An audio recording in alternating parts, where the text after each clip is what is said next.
Capacity চার্জের নামে বিদ্যুৎ খাতে ব্যাপক অনিয়ম, উৎপাদনে না থেকেও সুবিধাভোগীদের পকেটে হাজার কোটি টাকা বলছে মূল্যায়ন বিভাগ। ক্রয় প্রক্রিয়াতেও লুট শত কোটি ডলার।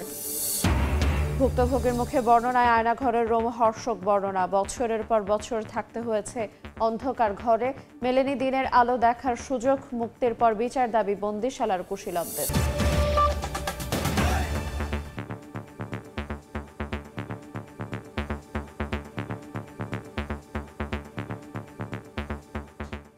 দেখছিলেন শিরোনাম, ভোরের সময় সঙ্গে আছে আইরিন আয়াত। রাজধানীর গুলশান থেকে সাবেক বাণিজ্যমন্ত্রী টিপু মুন্সিকে গ্রেফতারের কথা জানিয়েছে র্যাব। সংস্থাটির আইন ও গণমাধ্যম শাখা ও এই তথ্য নিশ্চিত করেছে। বুধবার গভীর রাতে র্যাব সদর দফতর থেকে জানানো হয়, বৈষম্য বিরোধী ছাত্র আন্দোলনে গুলিবিদ্ধ হয়ে মুসলিম উদ্দিন নামে এক শ্রমিক নিহত হন। এই ঘটনার মামলায় টিপু মুন্সিকে গ্রেফতার করা হয়েছে। এ সময় গুলশান একের একটি বাসায় ছিলেন সাবেক এই বাণিজ্যমন্ত্রী।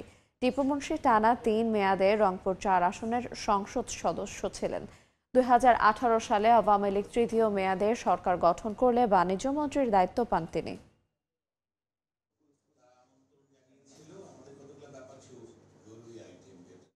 সপ্তাহ জুড়ে পানিবন্দী কয়েক লাখ মানুষ। দেশের দক্ষিণ ও উত্তর পূর্বাঞ্চলে বন্যায় মৃত্যু বেড়ে দাঁড়িয়েছে ৩১ জনে। লক্ষ্মীপুরের কোথাও কমলেও অনেক জায়গায় বেড়েছে পানি। ত্রাণের জন্য হাহাকার বাড়ছে বন্যার্ত মানুষের। দুর্গতদের অভিযোগ, সড়কের পাশের এলাকায় ত্রাণ বিতরণ হলেও পৌঁছাচ্ছে না দুর্গম এলাকায়। বিস্তারিত জানিয়েছেন আতাউর কাউসার।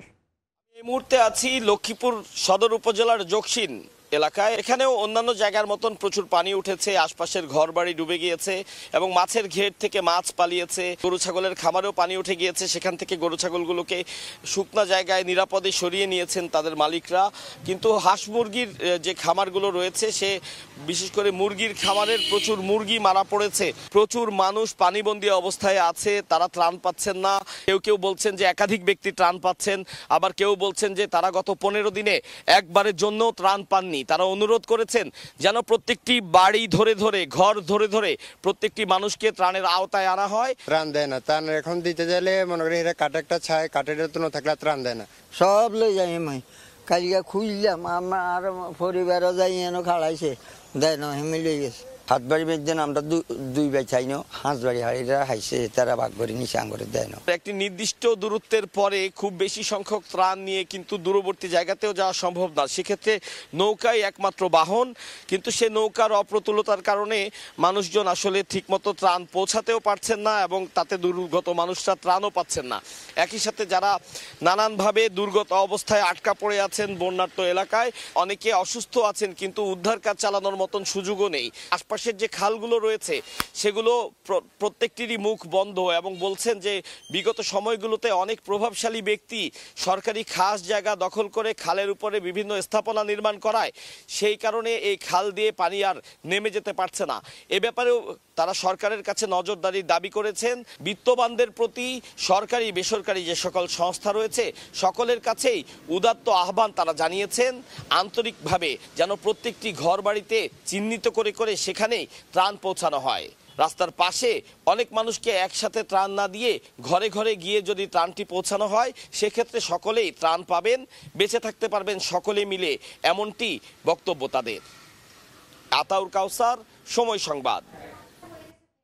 ফেনীতে বন্যা পরিস্থিতির কিছুটা উন্নতি হলেও কমেনি দুর্ভোগ। এখনো পানিবন্দী প্রায় 5 লাখ মানুষ। ভেসে গেছে মাছের ঘের, মাঠের ফসল। কোথাও কোথাও পানি নেমে যাওয়ায় ফুটে উঠছে ক্ষতচিহ্ন। আতিয়া সজলের আরও একটি রিপোর্ট।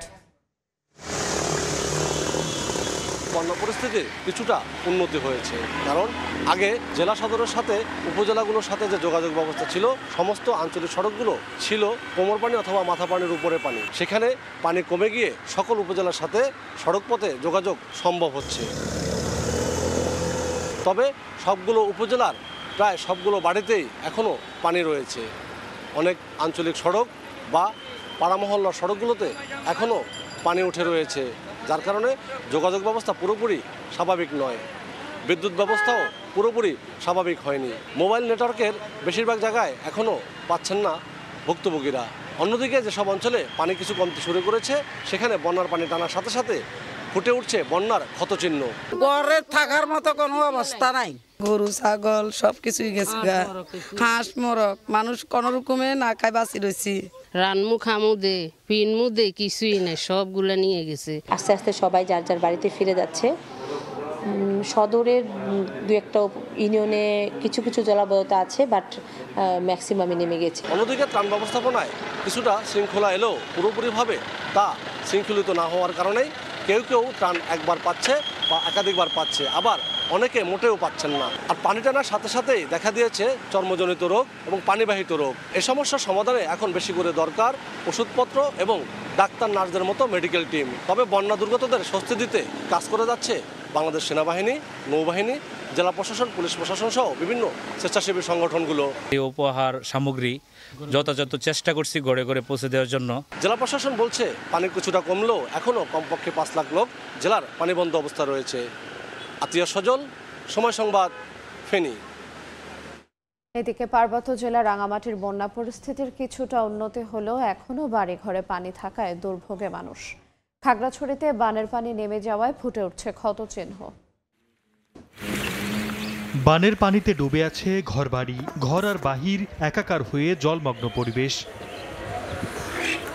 রাঙ্গামাটিতে বন্যার পানি নামতে শুরু করলেও এখনো পানিবন্দী 6 উপজেলার কয়েক হাজার মানুষ। রান্নাঘর ডুবে থাকায় এখনো বাইরের খাবারের উপর নির্ভর করতে হচ্ছে বানভাসীদের। রয়েছে তীব্র খাবার পানির সংকট। আশ্রয় কেন্দ্রে থাকা লোকজনের বাড়ি ফিরে যাওয়ার মতো পরিস্থিতি এখনো তৈরি হয়নি। ঘরের পানি এখনো কমে নাই, এমনি ওই মানে সাধারণ করে একটু কমছে। বাথরুম বন্ধ হয়ে রয়েছে, রান্না বাড়া বন্ধ হয়ে রয়েছে, পাকঘর টুকতে রয়েছে। এখন বাসার পানি যদি কমে যেত আমাদের সুবিধা হবে। এক রাতে একদিনে ভালো পানি কমছে, যদি কমে তাহলে আমাদের দুর্ভোগ কমবে। এদিকে মঙ্গলবার রাত থেকে কাপ্তাই কর্ণফুলী পানি বিদ্যুৎ কেন্দ্রের 16টি জলকপাট 18 ইঞ্চি খুলে দেয়া হয়। এতে প্রতি সেকেন্ডে 32 কিউসেক পানি কর্ণফুলী নদীতে নিষ্কাশন হচ্ছে। বন্যার পানি নেমে যাওয়ায় পার্বত্য জেলা খাগড়াছড়িতে ফুটে উঠছে ক্ষতচিহ্ন। জেলার 107 কিলোমিটার রাস্তা, 14টি কালভার্ট ও 3টি সেতুর ব্যাপক ক্ষতি হয়েছে। এছাড়াও কৃষিখাতে 2124 হেক্টর ফসলি জমি নষ্ট হয়েছে। বান্দরবানে কেএনএফের সশস্ত্র সংগঠনের কারণে পর্যটন সংশ্লিষ্ট বিভিন্ন ক্ষেত্রে ক্ষতিগ্রস্ত ব্যক্তিদের মাঝে মানবিক সহায়তা দিয়েছেন বান্দরবান সেনা রিজিয়ন। যাদের গাড়ি, CNG, hotel, resort, tourist guide ও বোট চালক শ্রমিকদের মানবিক সহায়তার অংশ হিসেবে 448 জনের মাঝে 20 কেজি করে 9 মেট্রিক টন চাল বিতরণ করা হয়। সর্দার মোহাম্মদ আরিফ, সময় সংবাদ। স্পেনের বুনোলে আয়োজিত লা টমাচিনা শিরোনামে ব্যতিক্রমী উৎসবের খবর থাকছে সংবাদের শেষাংশে। আগামী 24 ঘন্টায় ভারী বৃষ্টিপাতের সম্ভাবনা নেই, তাই দেশের দক্ষিণ ও উত্তর পূর্বাঞ্চলে বন্যা পরিস্থিতির উন্নতির পূর্বাভাস দিয়েছেন দুর্যোগ ব্যবস্থাপনা ও ত্রাণ মন্ত্রণালয়ের অতিরিক্ত সচিব KM আলী রেজা। গতকাল বিকেলে সচিবালয়ে ব্রিফিংয়ে তিনি জানান, বন্যায় ক্ষতিগ্রস্ত হয়েছেন প্রায় 58 লাখ মানুষ। মৃতের সংখ্যা 31 জন। এর ভিতরে কুমিল্লা 12, ফেনী 2, চট্টগ্রাম 5, খাগড়াছড়ি 1, নোয়াখালী 6, ব্রাহ্মণবাড়িয়া 1, লক্ষ্মীপুর 1 এবং কক্সবাজার 3 জন। নিখোঁজ লোকের সংখ্যা 2 জন এবং 2 জনই মৌলভীবাজারের। ফারাক্কার ওপাশে পানির লেভেল অপরিবর্তিত রয়েছে এবং আমাদের পাশে যেটা পাংখা পয়েন্ট, সেখানেও কিন্তু পানির লেভেল অপরিবর্তিত রয়েছে। উত্তর পূর্বাঞ্চল এবং দক্ষিণ পূর্বাঞ্চল সে সমস্ত জায়গাতে ভারী বৃষ্টিপাতের কোনো পূর্বাভাস এ পর্যন্ত আমরা পাইনি। তার মানে হচ্ছে যে সার্বিকভাবে যদি আমরা চিন্তা করি যে বন্যা আক্রান্ত জেলাগুলিতে আগামী 24 ঘন্টায় বন্যা পরিস্থিতির উন্নতি হবে। বৈষম্য বিরোধী ছাত্র আন্দোলনের গণত্রাণ সংগ্রহ কর্মসূচিতে গতকাল ঢাকা বিশ্ববিদ্যালয়ে দিনভর ট্রাকে ট্রাকে আসে শুকনো খাবার, স্যালাইন, বিশুদ্ধ পানি। কেউ কেউ আবার দেন নগদ অর্থ সহায়তাও। পরে শুরু হয় দুর্গত এলাকায় পাঠানোর প্রক্রিয়া। এভাবেই কাঁধে কাঁধ মিলিয়ে বন্যার্তদের জন্য আসা ত্রাণ সংগ্রহ করছে বৈষম্য বিরোধী ছাত্র আন্দোলনের শিক্ষার্থীরা। বুধবার সকাল থেকেই টিএসসিতে আসতে শুরু করে গুড়, মুড়ি, চিনি, শিশু খাদ্য সহ বিভিন্ন খাদ্যপণ্য। জমা পড়ছে ফিটকিরি, ন্যাপকিন সহ প্রয়োজনীয় ব্যবহার সামগ্রী। ঢাকা বিশ্ববিদ্যালয়ের টিএসসি, ডাকসু ও খেলার মাঠে ত্রাণ সংগ্রহ করছেন শিক্ষার্থীরা। সামগ্রীর পাশাপাশি নগদ অর্থ দিয়েও বন্যা দুর্গতদের পাশে দাঁড়াচ্ছেন সাধারণ মানুষ। আমি আব্বুকে বলেছি যে আব্বু আমার ব্যাংকে না ভাতে আমার ভাইয়ারও কাপড় চোপড় না, এবং আমারও কাপড় না। প্রয়োজন হলে আমরা সবসময় আপনাদের সাথে আছি, বিশেষ করে ছাত্রদের সাথে সবসময় আছি। এই যে একতা, এইটাই আগামী বাংলাদেশের জন্য অত্যন্ত কল্যাণ বয়ে আনবে।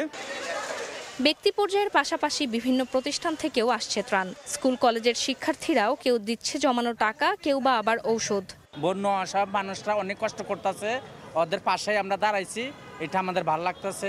এখন আমরা ওদের পাশে না দাঁড়ালে কি হবে, আমরাও তো এই দেশের নাগরিক।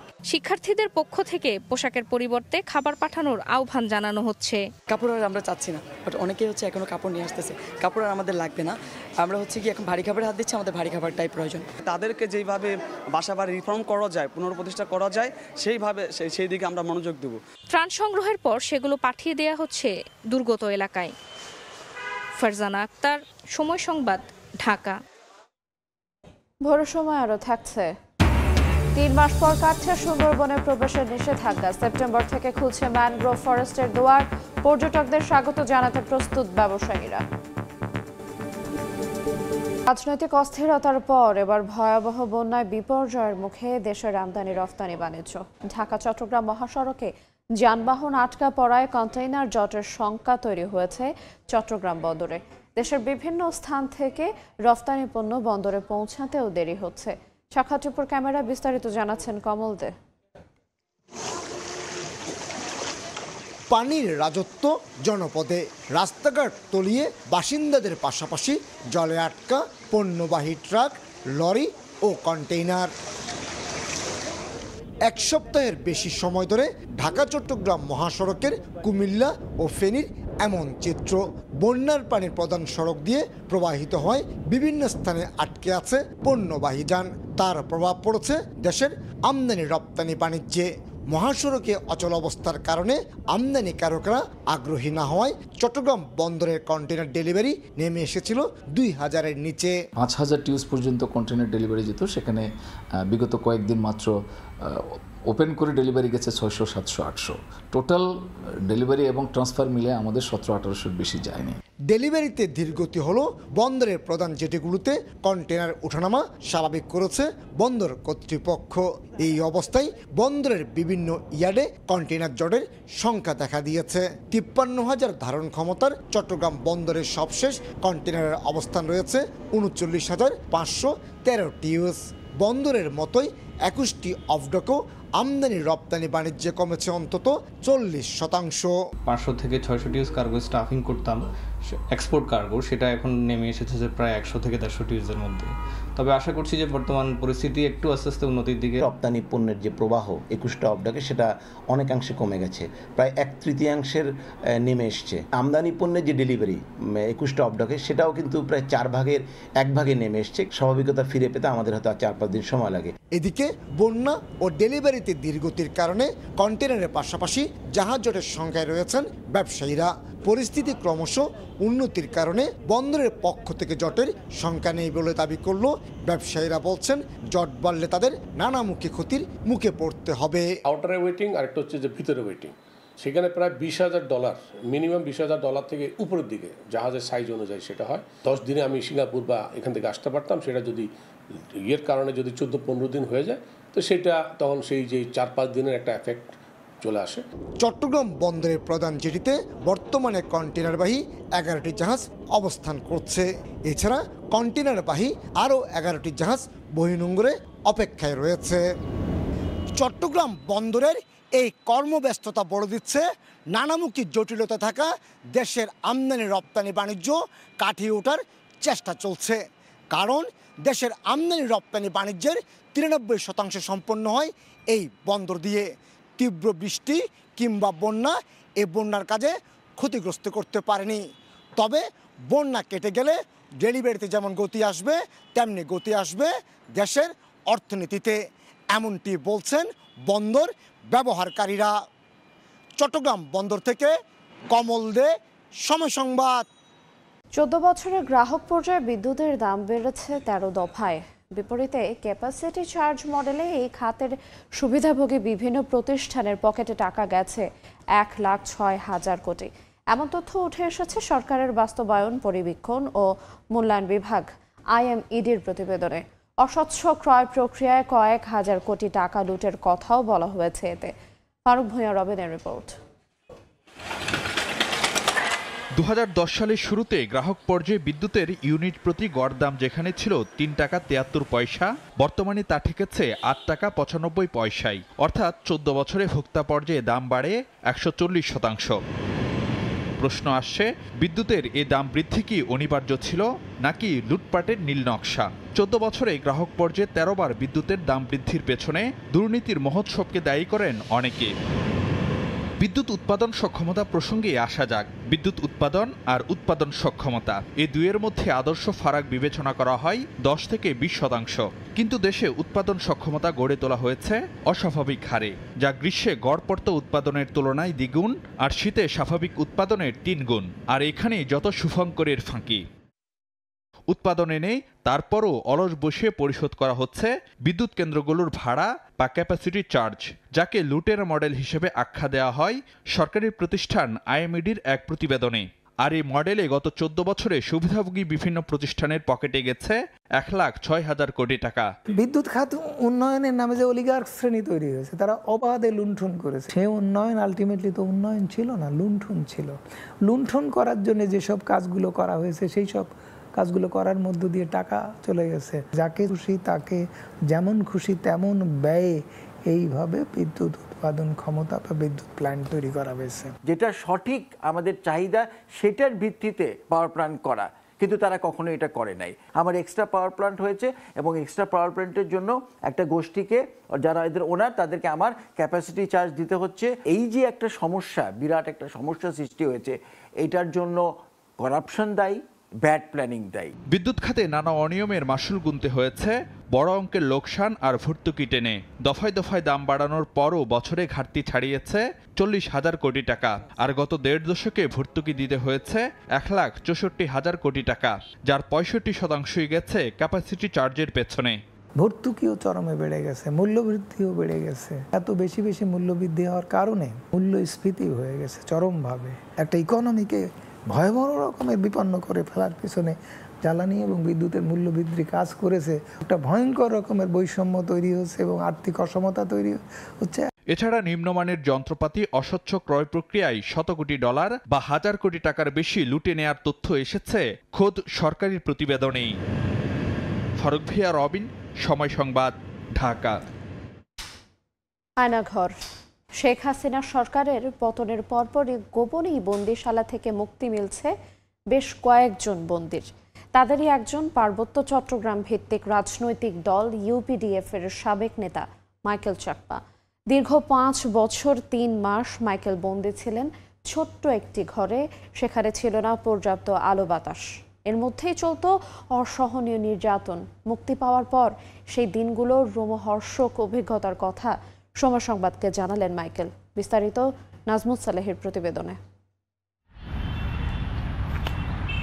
মাইকেল চাকমা পার্বত্য চট্টগ্রাম ভিত্তিক আঞ্চলিক রাজনৈতিক দল United Peoples Democratic Front UPDF এর নেতা ছিলেন। 2019 সালের 9 এপ্রিল নারায়ণগঞ্জ থেকে ঢাকায় ফেরার পথে কল্যাণপুর বাস টার্মিনাল থেকে গোয়েন্দা পরিচয়ে সাদা মাইক্রোবাসে তুলে নেওয়া হয় তাকে। কালো কাপড়ে বেঁধে ফেলা হয় মুখ। সেদিনের বর্ণনা দেন মাইকেল। গাড়িতে তোলার পর আমাকে তারা হ্যান্ডকাপ পরিয়ে দিয়েছে, তারপর চোখ বেঁধে দিয়েছে কালো কাপড় দিয়ে। তারপরে তারা আমার থেকে মোবাইল ফোন, আমার ব্যাগ ট্যাগ সব নিয়ে, আমার ফেসবুক আইডি আর ফেসবুক পাসওয়ার্ড তারা নিয়ে, তারপর গাড়িটা ড্রাইভ করে আমাকে প্রায় 40 থেকে 45 বা 50 মিনিটের মতো এরকম হবে ড্রাইভ করে একটা জায়গায় নেওয়া হয় ছোট্ট এক অন্ধকার কুঠুরিতে। দুনিয়া থেকে বিচ্ছিন্ন সেই গুহায় ছিল না কোনো আলো বাতাস। আয়না ঘরের সেই বর্ণনা হার মানায় থ্রিলার সিনেমাকেও। চোখনা করে যে খবর যে করেছে সেরকম মানে সম্পূর্ণ দেয়াল, আর কোনো বাইরে থেকে আলো ঢোকার সিস্টেম তারা রাখেনি। আর যে ভেন্টিলেটর ফ্যানগুলো ওখানে লাগানো আছে তার বাইরেও একটা দেওয়া আছে, মানে ওই যদি আলো না ঢোকে, যে বাইরের সাইডের কিছু আছে সাইডের রুম, কিছু আছে মানে ভিতরের রুমগুলোতে একেবারে কোনো আলো নাই। আপনার কোনো শব্দও শোনাবে না, কোনো ইনফরমেশনও দেবে না, কিছু দেখতেও দেবে না, শুনতেও দেবে না, জানতেও দেবে না। এক দুনিয়া থেকে বিচ্ছিন্ন একটা জায়গা, দুনিয়ার মধ্যে আরেকটা দুনিয়া ভাই। মানে এটা তুলনা করার মতো একদম খবর ছাড়া আর অন্য কিছু নাই। জায়গাটা ঢাকার ভিতরে, বাইরে কিছু শব্দ শোনা যায় পরিষ্কার করে, বিমান নামতেছে একদম সাতচল্লিশ করে প্রতিদিন অনেকগুলো বিমান নামে।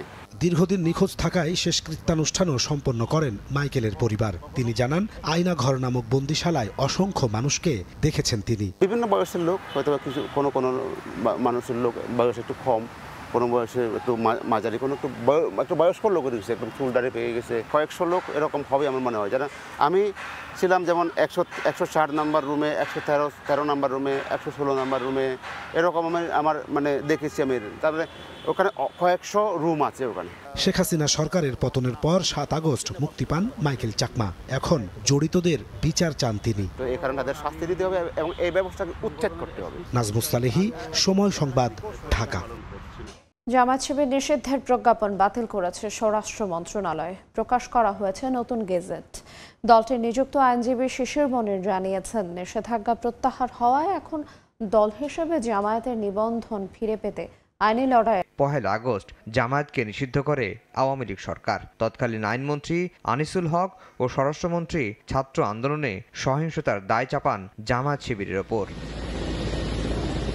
5 আগস্ট পদত্যাগ করে শেখ হাসিনা পালিয়ে যাওয়ার পর সেনাপ্রধান ও অন্তর্বর্তী সরকারের প্রধান উপদেষ্টার সঙ্গে বৈঠক হয় জামায়াত নেতাদের। নতুন করে আলোচনা শুরু হয় কত দ্রুত প্রত্যাহার হচ্ছে জামায়াতের নিষিদ্ধের প্রজ্ঞাপন। দলটিও আবেদন করে স্বরাষ্ট্র মন্ত্রণালয়ে।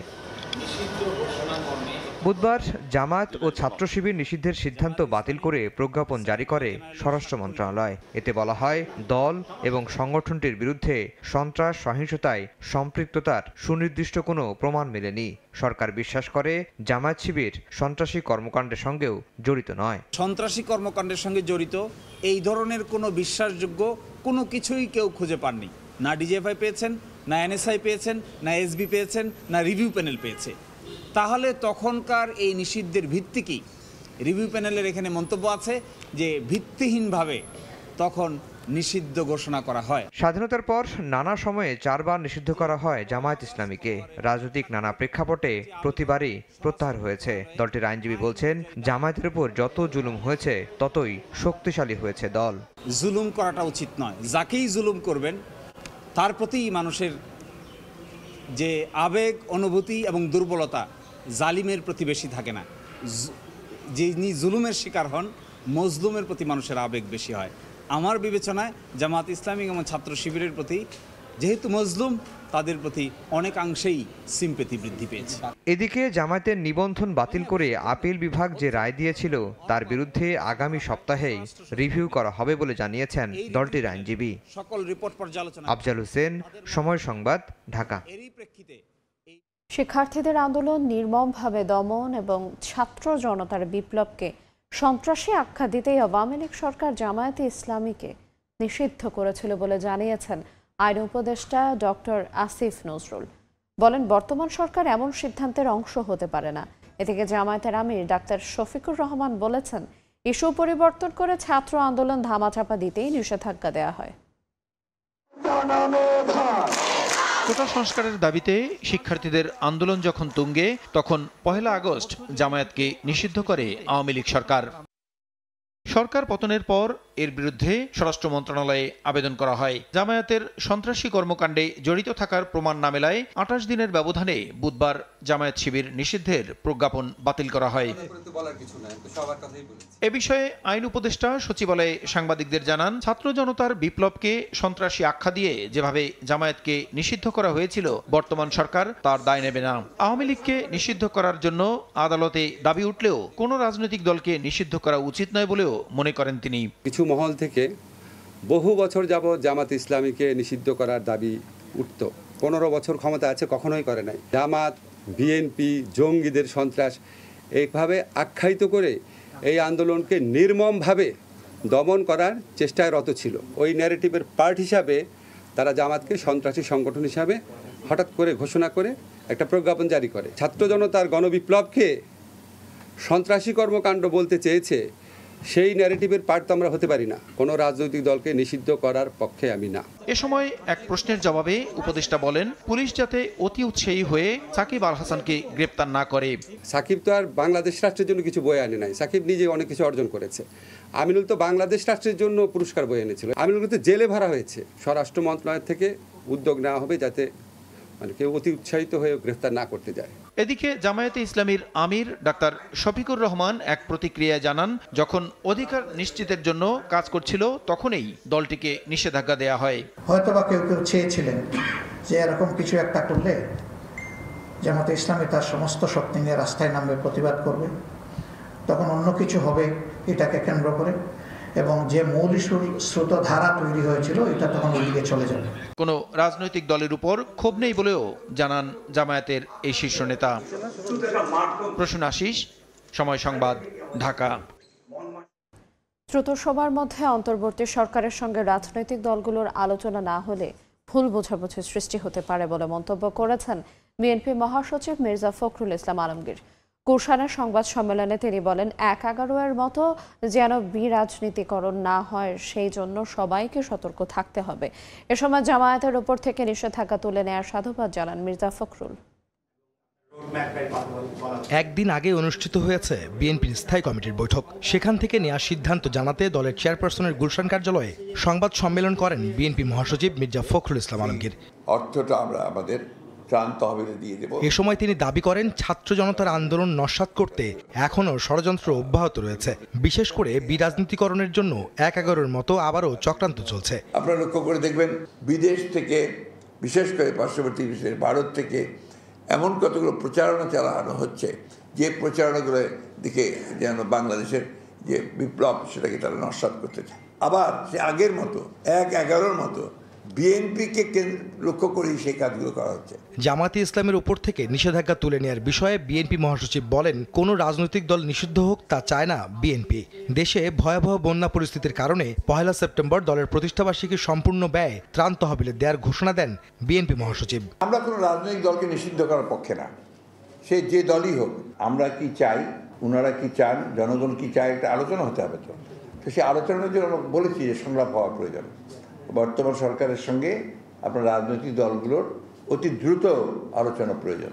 এদিকে জাতীয় প্রেস ক্লাবের সামনে অবস্থান কর্মসূচিতে বিএনপি চেয়ারপারসনের উপদেষ্টা জয়নুল আবদিন ফারুক বলেন, আওয়ামী লীগের মতো অগণতান্ত্রিক এবং গুম নির্যাতনের সরকার এর আগে কেউ দেখেনি। আইনের শাসন চলবে, কিন্তু যে আইনের শাসনের নামে 16 বছর যারা আমার সম্পদ লুট করে কানাডায় বেগম পাড়া করেছে, তারা এখনো সচল, এদের বিরুদ্ধে রুখে দাঁড়াতে হবে। দাবি আদায়ের নামে বিভিন্ন সংগঠনের ব্যানারে সন্ত্রাসী কর্মকাণ্ডের মাধ্যমে অন্তর্বর্তীকালীন সরকারকে অস্থিতিশীল করার অপচেষ্টা চলছে বলেও অভিযোগ তার। সেদিন আপনার বাবা সংসদে দাঁড়িয়ে। আহমেদ সালেহিন, সময় সংবাদ, ঢাকা। ভোরের সময় আরও থাকছে। বরিশালে বিদ্যুতের অ্যানালগ মিটারে আস্থা, গ্রাহকদের প্রিপেড মিটার বসানোর সিদ্ধান্তে ক্ষোভ। বাতিল না করলে আন্দোলনের হুঁশিয়ারি, কিছুই করার নেই বলছে কর্তৃপক্ষ। চলমান অর্থনৈতিক বিপর্যয় মোকাবেলায় কানাডাকে বাংলাদেশে বড় বিনিয়োগের আহ্বান জানিয়েছেন প্রধান উপদেষ্টা ডক্টর মোহাম্মদ ইউনুস। বাংলাদেশের পাশে থেকে সহায়তার হাত বাড়ানোর আহ্বান জানান ফ্রান্স ও মালয়েশিয়াকেও। বুধবার রাষ্ট্রীয় অতিথি ভবন যমুনায় প্রধান উপদেষ্টার সঙ্গে সাক্ষাৎ করেন কানাডা ও মালয়েশিয়ার হাই কমিশনার, ফ্রান্সের রাষ্ট্রদূত, ইউএনডিপির আবাসিক প্রতিনিধি।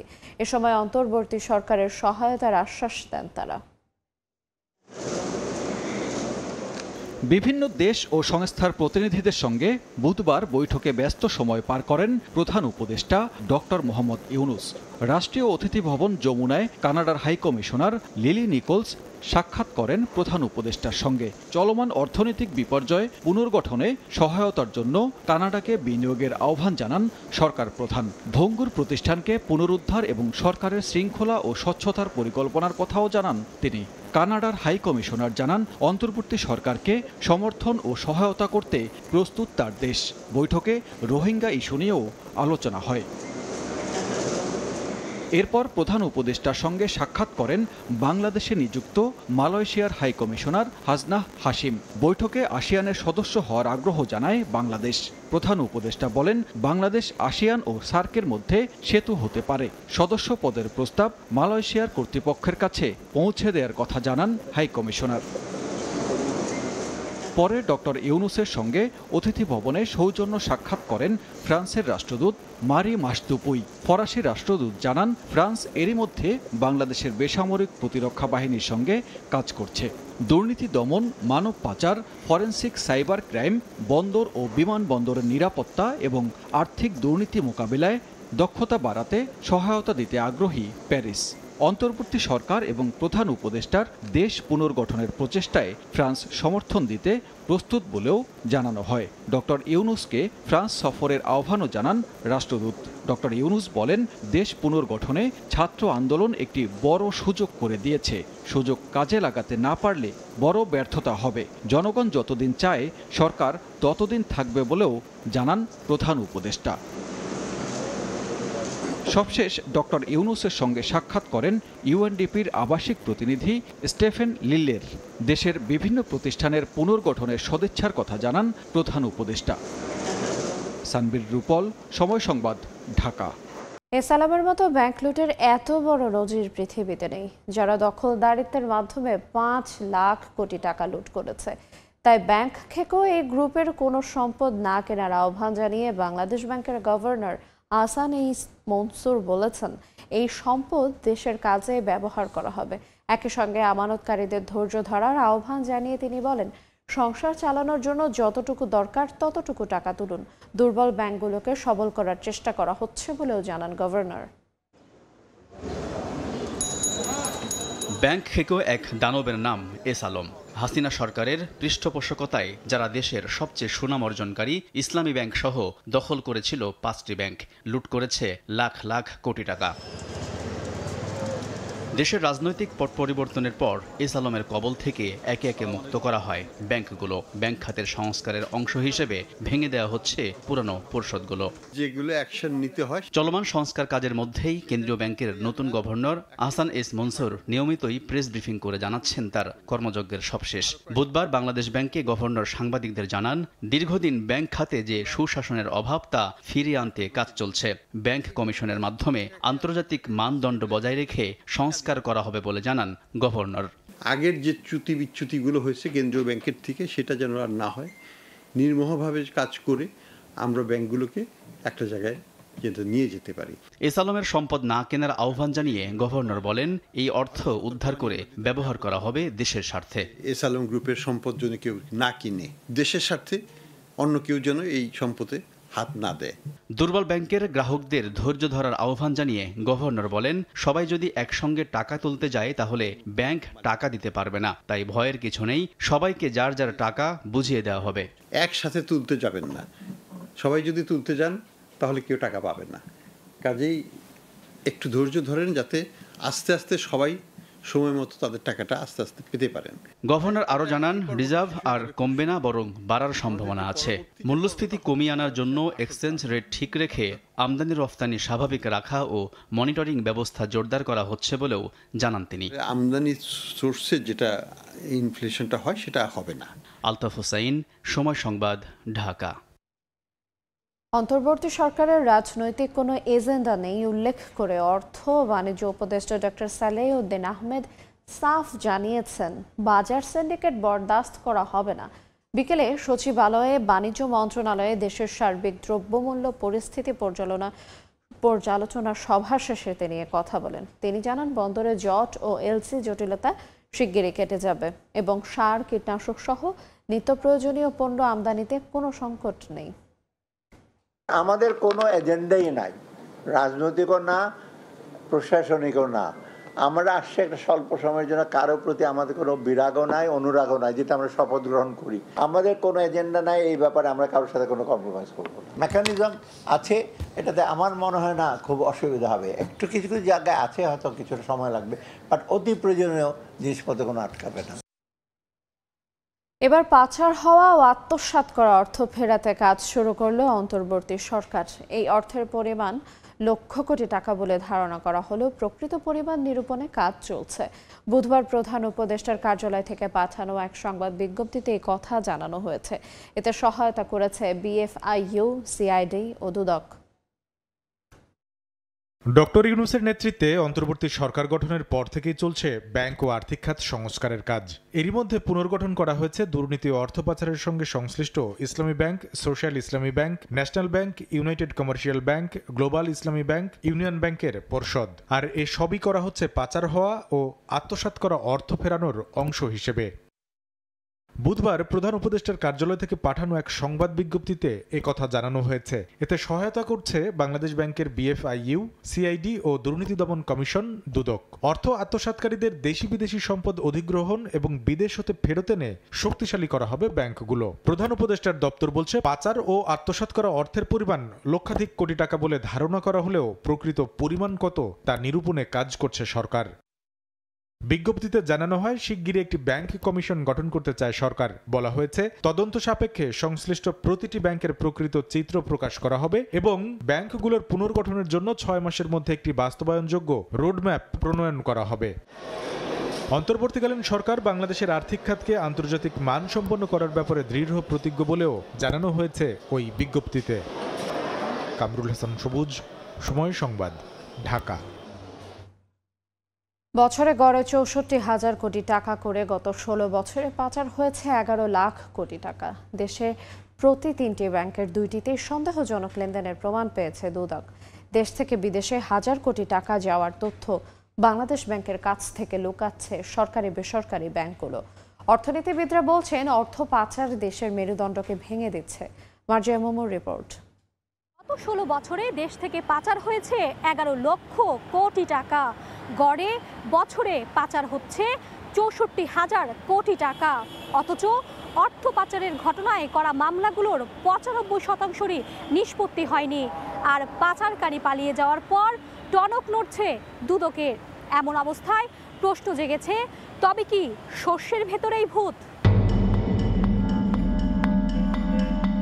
গ্লোবাল ফাইন্যান্সিয়াল ইন্টিগ্রিটির সাম্প্রতিক প্রতিবেদন অনুযায়ী আমদানি রফতানির সঙ্গে পাল্লা দিয়েই বাংলাদেশ থেকে বিদেশে বেড়েছে অর্থ পাচার। ২০০৯ থেকে ১৫ সাল নাগাদ পাচারকারীরা দেশ থেকে ৫,৩৯২ কোটি টাকা ও ২০১৬ সাল থেকে ২০ সাল নাগাদ ৩,২০,০০০ কোটি টাকা বিদেশে পাচার করে। এইসব টাকা পাঠানো হয় যুক্তরাষ্ট্র, সংযুক্ত আরব আমিরাত, যুক্তরাজ্য, সিঙ্গাপুর, কানাডা, মালয়েশিয়া সহ 10টি দেশে। দুর্নীতি দমন কমিশন বলছে, এসব টাকা পাচার হয়েছে দেশের সরকারি ও বেসরকারি ব্যাংকগুলোর মাধ্যমে। গড়ে প্রতি 3টি ব্যাংকের 2টিতেই সন্দেহজনক লেনদেনের প্রমাণ মিলেছে। সরকারি ব্যাংকও আছে, বেসরকারি ব্যাংকও আছে।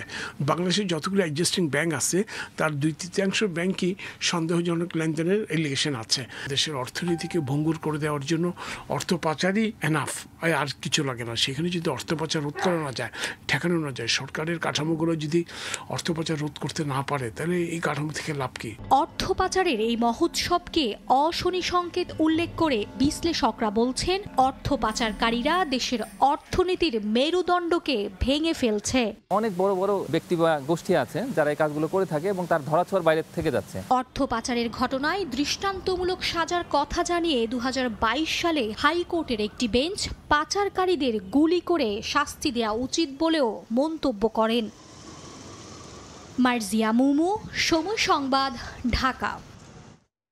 আওয়ামী লীগের সভাপতি মণ্ডলীর সদস্য ও সাবেক মৎস্য প্রাণী সম্পদ মন্ত্রী আব্দুর রহমান সহ সাবেক 4 সংসদ সদস্যের দুর্নীতি অনুসন্ধানের সিদ্ধান্ত নিয়েছে দুর্নীতি দমন কমিশন। গতকাল কমিশন সভা শেষে এই সিদ্ধান্ত নেওয়া হয়।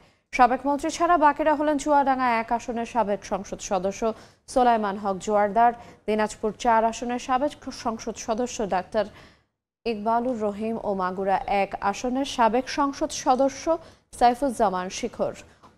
তাদের বিরুদ্ধে অর্থ পাচার, প্রকল্পে অনিয়ম সহ দেশে বিদেশে বিপুল অবৈধ সম্পদ গড়ার অভিযোগ রয়েছে।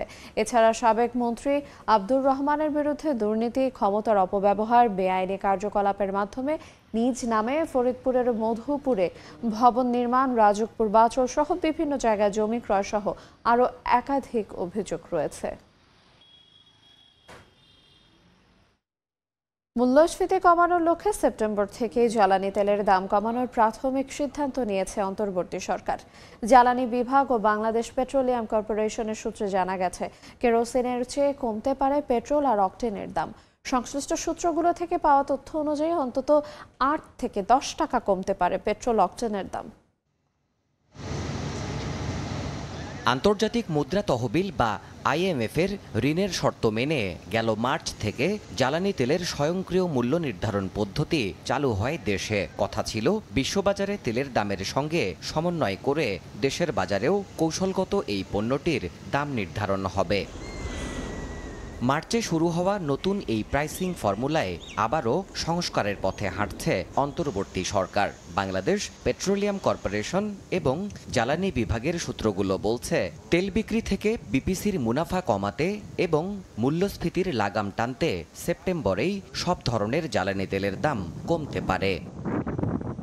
বিগত সরকার 2024-25 অর্থবছরে বিশ্ববাজার থেকে কেনা তেলের গড় মূল্য প্রাক্কলন করেছিল ব্যারেল প্রতি $122, যা এখন গড়ে ব্যারেল প্রতি দাঁড়িয়েছে $90 থেকে $93 মধ্যে। সেই হিসেবে দেশের বাজারেও এবার উল্লেখযোগ্য হারে কমতে যাচ্ছে জ্বালানি তেলের দাম। সংশ্লিষ্ট সূত্রগুলো বলছে, জুলাইয়ের নির্ধারিত দামেই দেশে বিক্রি হচ্ছে তেল। সেই হিসেব এবার নতুন সমীকরণে। মূল্য নির্ধারণ নিয়ে কাজ করা দায়িত্বশীল কর্মকর্তাদের দাবি, সেপ্টেম্বর থেকে পেট্রোল অকটেনের লিটার প্রতি দাম কমতে পারে অন্তত 8 থেকে 10 টাকা। এছাড়া দাম বিশ্ববাজারে কিছুটা বেশি থাকায় ডিজেল কেরোসিনের মূল্য লিটার প্রতি কমতে পারে 1 টাকা 50 পয়সা থেকে 1 টাকা 75 পয়সার আশপাশে। তবে ঠিক কবে জ্বালানি তেলের দাম কমানোর নির্বাহী আদেশ জারি করবে সরকার, তা এখনও নিশ্চিত করেনি কেউ। দেবাশিস রায়, সময় সংবাদ, ঢাকা। তেল গ্যাসের দামে গ্রাহককে স্বস্তি দেয় অন্তর্বর্তীকালীন সরকারের লক্ষ্য বলে জানিয়েছেন বিদ্যুৎ, জ্বালানি ও খনিজ সম্পদ মন্ত্রণালয়ের উপদেষ্টা ফৌজুল কবির খান। গতকাল বিকেলে পেট্রো বাংলায় কর্মকর্তাদের সঙ্গে মতবিনিময় শেষে সাংবাদিকদের প্রশ্নের জবাবে কথা বলেন তিনি।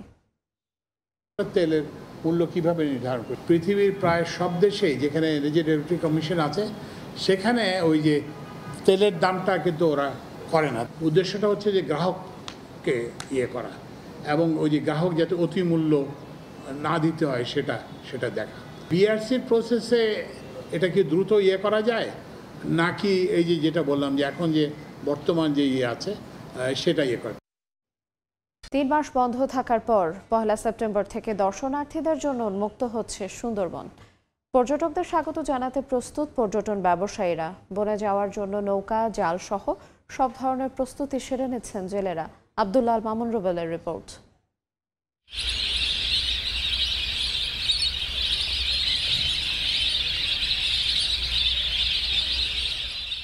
জুন, জুলাই, আগস্ট 3 মাস ধরে সুন্দরবনে প্রবেশে নিষেধাজ্ঞা চলছে। 1 সেপ্টেম্বর থেকে সবার জন্য উন্মুক্ত হচ্ছে বিশ্বের সবচেয়ে বড় এ ম্যানগ্রোভ বন। 3 মাসে নতুন রূপ পেয়েছে সুন্দরবন। তার সৌন্দর্য যেন হাতছানি দিয়ে ডাকছে দর্শনার্থীদের। করমজল, হারবাড়িয়া, দুবলা, কটকা, কচিখালী, নীলকমল সহ সমুদ্র তীরবর্তী ও বনাঞ্চলের সবকটি পর্যটক স্পট দর্শনার্থীদের জন্য প্রস্তুত করা হয়েছে। পর্যটন ব্যবসায়ীরা নতুনভাবে সাজিয়েছেন লঞ্চ ও অন্যান্য নৌযান। 1 সেপ্টেম্বর থেকে চালু হবে, আমরা যেতে চাই। বুকিং করে আমরা ইনশাল্লাহ যাওয়ার জন্য মুখিয়ে আছি। আগ্রহ হচ্ছে রয়্যাল বেঙ্গল টাইগার মুক্ত মনে দেখা। আমরা সাধারণত পার্কে বা চিড়িয়াখানায় দেখে পর্যটনের সারা যথেষ্ট ভালো, কারণ এখন দেশের পরিস্থিতি অনেক ভালো আছে, রাজনৈতিক অস্থিরতা নাই। বর্ষার মধ্যে সুন্দরবন যেতে অন্য রকমের মজা, জাহাজের ভিতরে পানি পড়ে, বৃষ্টি পড়ে, সেটাও দেখতে ভালো লাগে আর বনটাও দেখতে ভালো লাগে। এদিকে বনে যাওয়ার জন্য জাল ও নৌকা সংস্কার সহ সব ধরনের প্রস্তুতি সেরে নিচ্ছেন খুলনা, বাগেরহাট ও সাতক্ষীরা অঞ্চলের জেলেরা। 3 মাস যাইতে পারিনি, আমরা খুব কষ্টে দিন কাটাইছি। আমরা পাস সার্ভে যাব, জঙ্গলে ইনকাম করব, বৈধভাবে আমরা জঙ্গলে যাব, মাছ পোনা ধরব।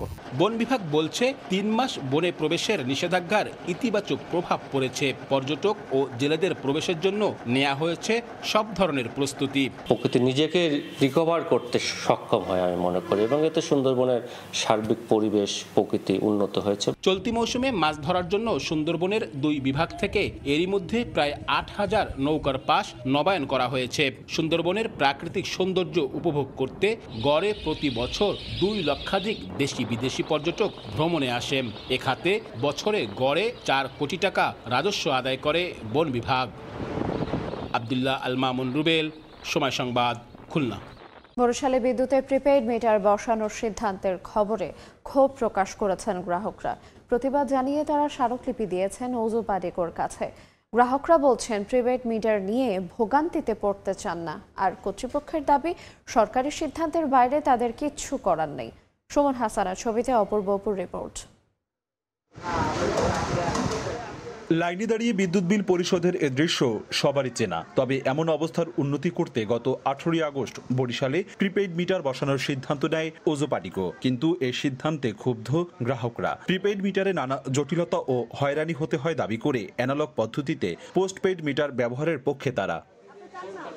ওজু পাডিকোর সিদ্ধান্তের প্রতিবাদে বরিশালে বিক্ষোভ মিছিল ও স্মারকলিপি প্রদান করে গণসংহতি আন্দোলন। এর সিদ্ধান্ত স্থগিত না করলে বড় আন্দোলনের হুঁশিয়ারি দেন তারা। যে প্রজেক্ট নিয়েছে আমরা এতে বিশ্বাস করি না, এতে ভেজাল আছে। রাস্তাঘাটে যেহেতু ডিজিটাল নাই, আমাদের স্মার্ট মিটার দিয়ে কি হবে? কোনো একটা দোকানে যাইতে হবে, তারপর দেখবো দোকানদার নেই, আমি তো লোড করতে পারবো না এই টাকাটা। এমন মানুষ আছে যে আসলে প্রিপেড সম্পর্কে বোঝে না। যে মিটার আছে এটাই থাক, হ্যাঁ, এটা সাধারণ মানুষ জনগণ কষ্ট হইলেও এটা চাই। জটিল মিটার এবং এটা হয়রানি এবং ভোগান্তি হবে মানুষের।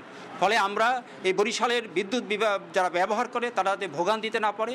ওজু পাডিকো বলছে বরিশাল বিভাগে 7টি বিদ্যুৎ সরবরাহ কেন্দ্রে 2,24,011 জন পোস্টপেইড গ্রাহক আছে। এদের প্রিপেইড গ্রাহক করতে নতুন মিটারের টেন্ডার দেওয়া হয়েছে। তবে সরকারি সিদ্ধান্তের বাইরে কিছু করার নেই বলে জানান কর্মকর্তারা। নির্দেশনা যেহেতু আছে, তারপরও যেহেতু এটা নিয়ে একটা বিক্ষোভ এবং স্মারকলিপি প্রদান করা হয়েছে, তো আমি ঊর্ধ্বতন কর্তৃপক্ষের সাথে এ বিষয়ে আলাপ করব।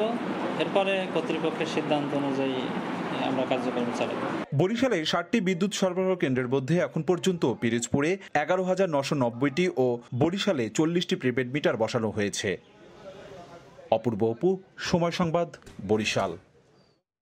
সংসদ সদস্য কোটায় আমদানি করা 3টি বিলাসবহুল গাড়ি আটকে দিয়েছে মোংলা বন্দরের কাস্টমস বিভাগ। বন্দর কর্তৃপক্ষ জানায় সম্প্রতি মেসার্স কারুজ অ্যান্ড অটো লিমিটেড নামের একটি প্রতিষ্ঠান শুল্কমুক্ত সুবিধায় আমদানি করে 3টি গাড়ি। প্রাডো 2023 মডেলের গাড়িগুলো আনা হয় দিনাজপুর 1 আসনের সাবেক এমপি মোহাম্মদ জাকারিয়া, টাঙ্গাইল 8 আসনের অনুপম শাহজাহান জয় এবং সংরক্ষিত নারী আসনের এমপি নাসিমা জামান ববির জন্য। চলতি মাসে সংসদ ভেঙে যাওয়ায় গাড়িগুলো কেউ নিতে আসেননি। কাস্টমস বিভাগ জানায় 6 আগস্টের পরে শুল্কমুক্ত সুবিধায় আমদানি করা গাড়ি খালাসের সুযোগ নেই। ইতিমধ্যে সেই গাড়িগুলো যেগুলো বের হয়েছে শুনেছি, সেই গাড়িগুলোর বিআরটি এরও কোনো কাগজপত্র, মানে আপনার লিগ্যাল কোনো কাগজপত্র হয়নি। 5 তারিখের পূর্বে আমরা যেটা জানতে পেরেছি যে আরও কয়েকটি গাড়ি এখান থেকে ক্লিয়ারেন্স নিয়ে গেছে, কিন্তু বিআরটি কর্তৃক তাদের এখনও সরকারি পারমিশন দেওয়া হয় না। শুল্কমুক্ত অবস্থায় গাড়ি যেন কোনোভাবে ছাড় না করানো হয়। সেই 3টে গাড়ির সিসি ভেদে এবং ভ্যালুতে ডিফারেন্স রয়েছে। সেই অনুযায়ী যদি হিসাব করি, একটা প্রাইমারি যেই এস্টিমেট আমাদের, এই 3টে গাড়ির সাথে সরকারের মোট 12,50,00,000 টাকার মতো। বড় ফাটল আর ছাদের পলেস্তারা খসে পড়ায় 11 বছর আগে পরিত্যক্ত ঘোষণা করা হয় বাগেরহাটের কচুয়ার সাব রেজিস্ট্রার ভবন। এই অবস্থায় জীবনের ঝুঁকি নিয়েই ভবনটিতে চলছে কার্যক্রম। বর্তমানে বর্ষার পানিতে নষ্ট হওয়ার উপক্রম গুরুত্বপূর্ণ দলিল ও নথি। দ্রুত ভবনটির সংস্কার বা নতুন ভবন নির্মাণের দাবি সংশ্লিষ্টদের। আলী আকবর টুটুলের তথ্য এবং আমিনুল ইসলামের ছবি নিয়ে রিপোর্ট। শিকড় এসে রুমের ভিতরে ছাদের সাথে যুক্ত হয়, তাহলে বোঝেন ছাদটা কতটুকু নিরাপত্তা। বাগেরহাটের কচুয়া উপজেলার সাব রেজিস্ট্রার অফিস 2013 সালে অফিসটিকে পরিত্যক্ত ঘোষণা করে গণপূর্ত বিভাগ। তবে তা উপেক্ষা করেই বছরের পর বছর ভবনটিতে চলমান আছে কার্যক্রম। ভবনের বিভিন্ন অংশে বড় বড় ফাটল, ছাদ থেকে খসে পড়ছে পলেস্তারা, বেরিয়ে গেছে রড, এমনকি ফাটল ধরেছে ছাদের বিমেও। অনেক স্থানে মেঝের ঢালাই উঠে গেছে, বিদ্যুৎ লাইনও ঝুঁকিপূর্ণ।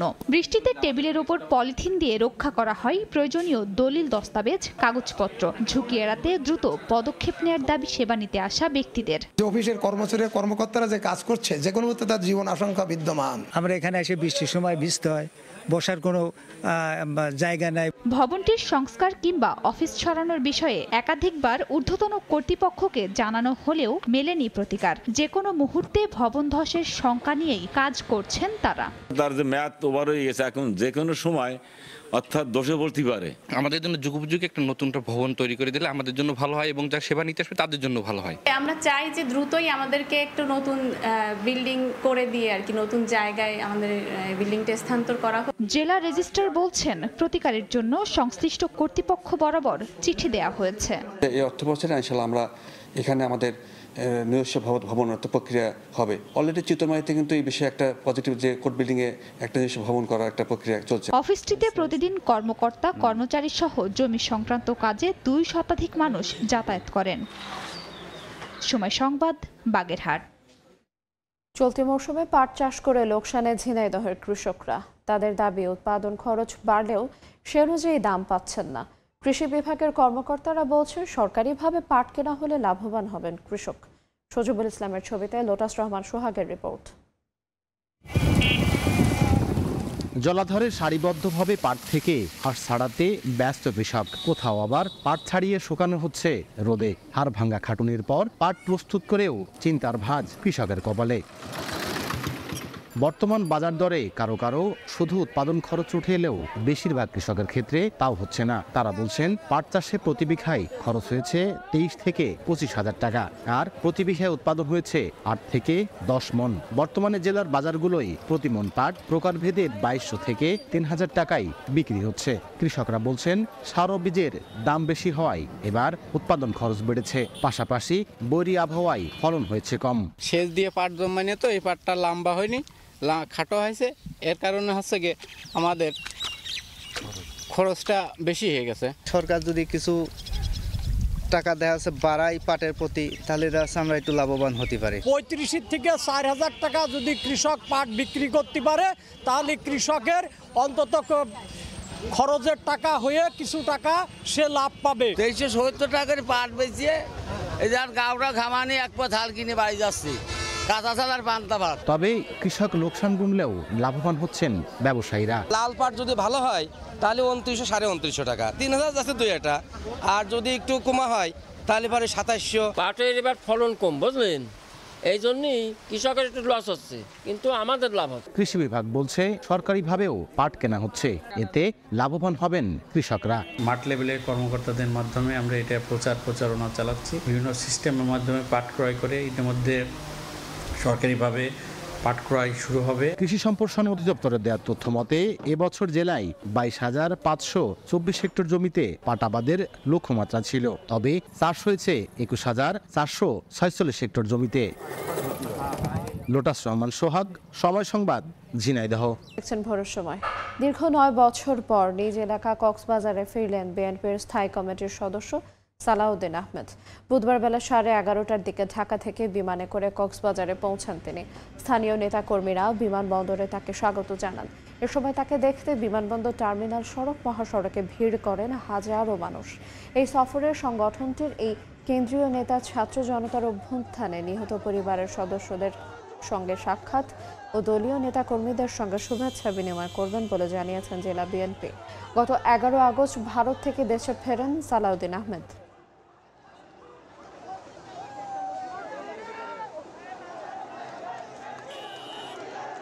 লাগেজে তল্লাশি চালিয়ে কফি মেশিন থেকে স্বর্ণ উদ্ধার। সিলেট ওসমানী আন্তর্জাতিক বিমানবন্দরে শারজাহ ফেরত যাত্রীর কাছ থেকে 105টি স্বর্ণের বার সহ প্রায় 16 কেজি স্বর্ণ জব্দ করা হয়েছে, যেগুলোর বাজার মূল্য 16 কোটি 78 লাখ টাকা। এই ঘটনায় অভিযুক্ত যাত্রীকে আটক করা হয়েছে। একটা দুইটা নয়, 105টি স্বর্ণের বার জব্দ করা হয়। পাশাপাশি আরো উদ্ধার করা হয় 4টি স্বর্ণের পেস্টেড চাকা। বুধবার সকালে সিলেট ওসমানী আন্তর্জাতিক বিমানবন্দরে দুবাইয়ের শারজাহ এয়ারপোর্ট থেকে আসা বাংলাদেশ বিমানের ফ্লাইট বিজি 252 এর একজন যাত্রীর 2টি লাগেজে তল্লাশি চালানো হয়। জাতীয় গোয়েন্দা সংস্থা এনএসআই ও শুল্ক গোয়েন্দা বিভাগের কর্মকর্তারা গোপন সংবাদের ভিত্তিতে তাকে আটক করে।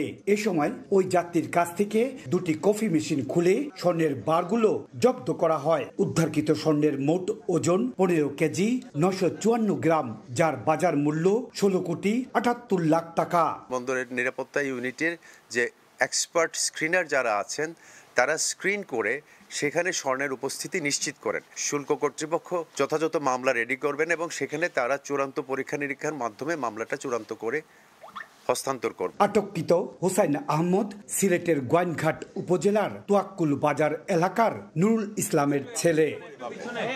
ইকরামুল কবির, সময় সংবাদ, সিলেট। অবৈধ অভিবাসীদের জন্য আগামী 1 সেপ্টেম্বর থেকে সংযুক্ত আরব আমিরাতে শুরু হতে যাচ্ছে সাধারণ ক্ষমার প্রক্রিয়া। দেশটিতে অবৈধভাবে অবস্থানরত বাংলাদেশিরাও এর আওতায় বৈধ হওয়ার সুযোগ পাবেন। সাধারণ ক্ষমার সুযোগ গ্রহণের ব্যাপারে বিস্তারিত তথ্য প্রকাশ করেছে আমিরাতের সিটিজেনশিপ মন্ত্রণালয়। দুবাই থেকে শিবলি আল সাদিকের রিপোর্ট। অবৈধ অভিবাসীদের জন্য সুখবর দিল সংযুক্ত আরব আমিরাত সরকার। ঘোষণা অনুযায়ী আগামী 1 সেপ্টেম্বর থেকে সাধারণ ক্ষমার আওতায় আনা হবে দেশটিতে বসবাসকারী অবৈধ অভিবাসীদের। সাধারণ ক্ষমার আওতায় থাকবেন বাংলাদেশিরাও। বুধবার দেশটির residency and foreign affairs in দুবাইয়ের ডিরেক্টর জেনারেল মোহাম্মদ আহমেদ আল মারির সঙ্গে বৈঠকে এই বিষয়ে আলোচনাও করেছে বাংলাদেশ কনসুলেটের কনসাল জেনারেল BM জামাল হোসেনের নেতৃত্বে একটি প্রতিনিধি দল। রেগুলারাইজ হওয়ার পরে, বৈধ হওয়ার পরে তখন তারা কি করবে? হয়তো ইনস্ট্যান্টলি তারা জব পেল না, তখন তো একটা জব খুঁজতেও সময় লাগে। এই কারণে আমাদেরকে বলা হয়েছে যে এই সময়ের জন্য একটা ভিসা দেওয়া হবে, এটিকে বলা হয় জব সিকার্স ভিসা। এটির মেয়াদ 6 মাস। এই 6 মাসের মধ্যে তারা জব সিক করে জব পেলে এখানে বৈধভাবে বসবাস করবে। শুধুমাত্র রেসিডেন্স ভিসা নয়, ভিজিট ভিসায় আমিরাতে এসে অবৈধ হয়ে পড়া বাংলাদেশিদের জন্য থাকছে বৈধ হওয়ার সুযোগ। কাজ খোঁজার জন্য সময় মিলবে 6 মাস। বৈধ হওয়ার জন্য কি প্রয়োজন এবং কি করতে হবে তা নিয়ে বাংলাদেশ দূতাবাস এবং বাংলাদেশ কনসুলেটের ওয়েবসাইটে বিস্তারিত তথ্য তুলে ধরা হয়েছে।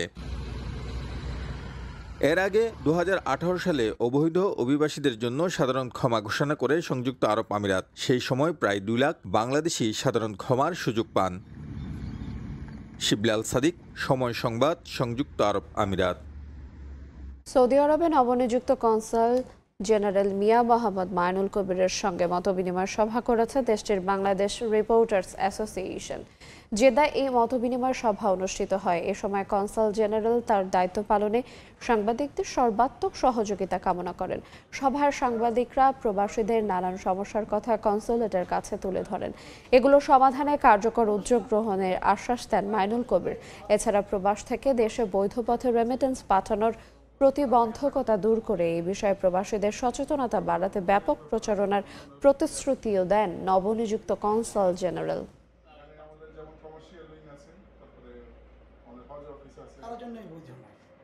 আমরা সবাই করি এখানে, ওরা জানে, ওরা ওভারলোড করে।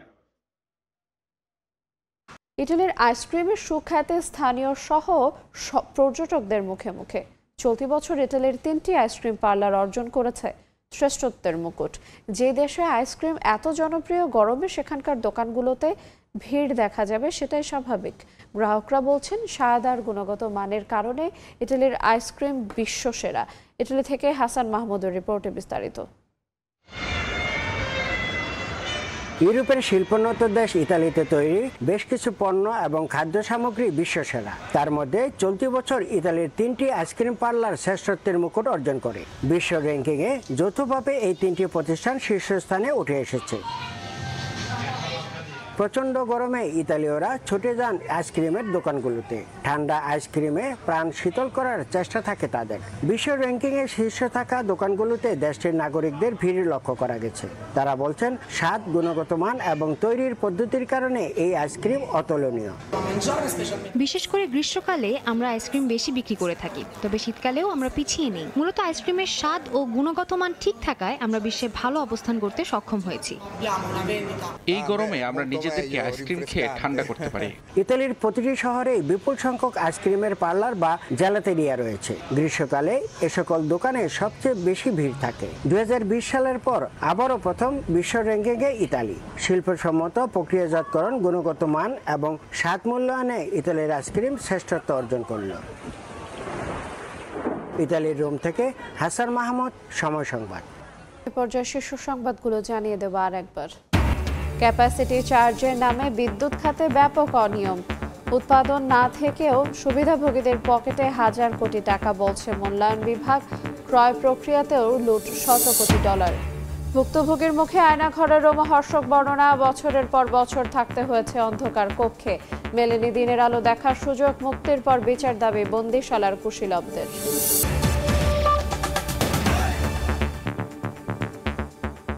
এই ছিল ভোরের সময়, সঙ্গে থাকুন সময়ের।